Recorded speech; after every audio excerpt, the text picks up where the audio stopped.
Let me establish this so you can appreciate why we must pray and why prayer is not something we do when we feel like doing it. And prayer is not something we do every now and then. Prayer is a necessity for daily survival. Say yes. Prayer is the lifeline of the believer. Say yes. Prayer is the engine oil of the believer.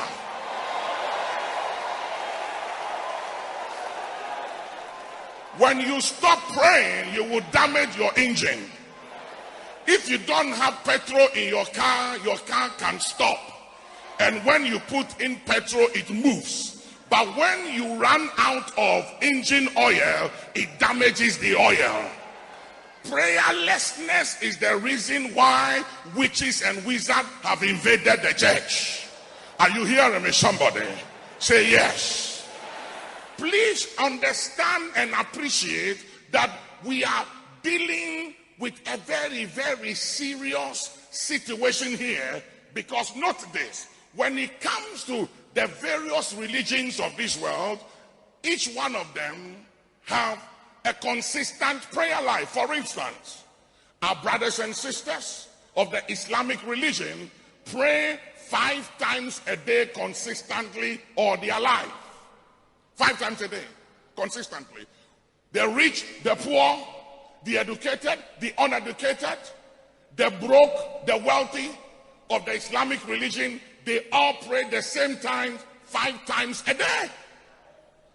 Check Christianity. How many times do we pray in a day? 0. Take the Muslim, the Zionists. They pray 3 times a day all their lives.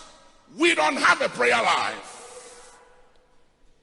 So you can imagine why the church is not strong like it ought to be and like it was 2,000 years ago in the days of the apostle, when the shadows of Peter will fall on the sick and they were healed. Where is the sign? Where is the wonders? And where are the miracles in the church? And may I submit to you that as much as teaching is good and preaching is good, and I like to teach, because teaching imparts knowledge, precept upon precept. Teaching allows for understanding and illumination to come. And we need illumination and we need understanding, which understanding is the ability to study the books. Understanding comes through the study of the books. Knowledge is the acquisition of information. Wisdom is the ability to apply knowledge wisely and intelligently. So we need teaching. Somebody say yes. Somebody say talk to me. As much as teaching is necessary and preaching is necessary, and I love to preach, is anybody hearing me? Say yes. Oh, but hear me. There is nothing that works heaven and heal the land like prayer. The Bible said the other day, he said, if my people which are called by my name or bears my name, not the politicians, not the unbelievers, but if my people which are called by my name will humble themselves and pray, which stands to reason, ladies and gentlemen, that it's only humble people that praise. Arrogant and proud people, people who depend on their own personal effort for success, people who take credit for who they are and for what grace has done in their life, don't pray. Because God said it takes humility to pray. It takes humility to pray. What is prayer? Prayer is a proclamation of creation of its needs of its creator. Is anybody hearing me? Somebody say yes. When I pray, I am praying because I have need of my creator. I am saying that I am blessed, but I still need you. I am anointed, but I still need you. You provided all my needs, but I still need you. You have increased me, but I still need you. You've given me fame, but I still need you. It doesn't matter how blessed I am. Prayer is the breath of the believer. I am blessed, but I got to breathe. I am prosperous, but I got to breathe. And without prayer, I have no breath. Prayer is the breath of the church. When we stop praying, we stop breathing.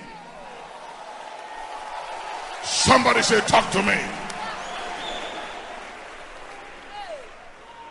Ladies and gentlemen, please hear me.